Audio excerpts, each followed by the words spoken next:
On your Sunday morning, we just heard the alarm go off in the newsroom. More counties being added to that flash flood warning. Yeah, about 5 new counties, much of the Central Valley. It includes all of Knox, or almost all of Knox County, the northern 3/4 or so.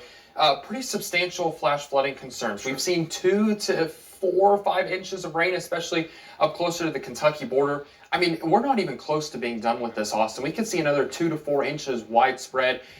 If you're well to the south, Southern Valley, you're probably wondering what's going on. This is mainly along and north of the I-40 corridor, so pretty wide variety of weather going on across the area. But most of Knox County issued here just literally 2 minutes ago.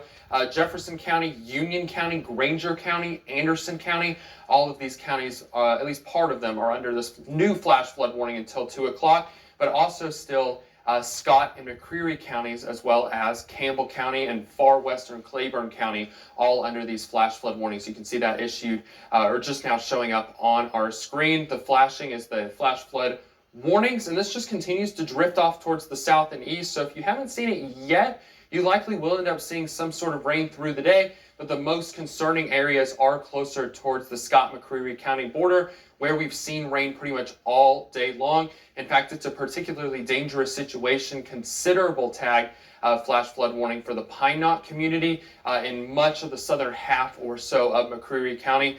Heavy, drenching downpours have been going on for the last 4 or 5 hours. No sign of it letting up for the next couple of hours.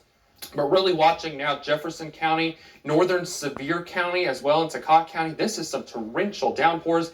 Lots of lightning really starting to ramp up as well, indicating the stronger part of the storm there. Lots of lightning well to our north and west in Kentucky as well. All of this moisture just continues to feed our storms, continues to drift off towards the south and east, what we call training storms, where it's moving in one direction, but then back building in the opposite direction. So moving southeast, east-southeast, 6 Predictor doing a pretty good job of showing that movement, and then also redeveloping those storms that you see up in northwest of here, up in southeast Kentucky right now. Eventually, later afternoon to the evening, it'll really start dwindling for Kentucky and the plateau, but then east of I-75 under the gun from really Knoxville eastward up into the Tri-Cities and the Smokies as well. This threat will linger through pretty much all the daytime hours.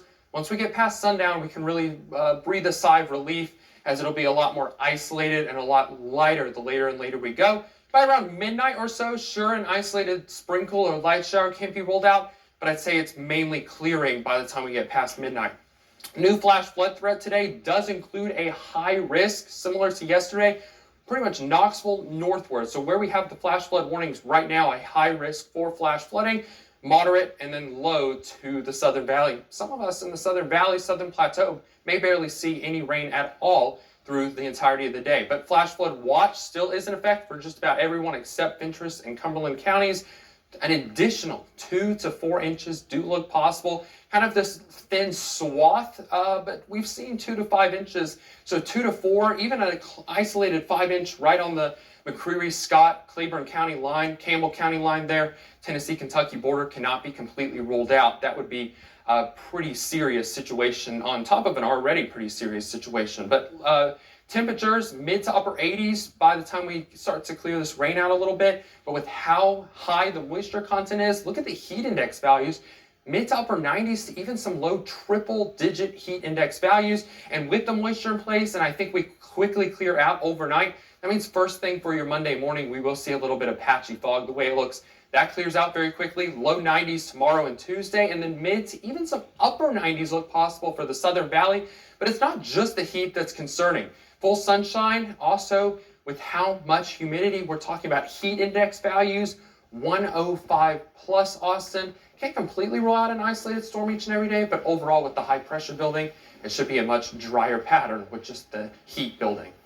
Well, Theo,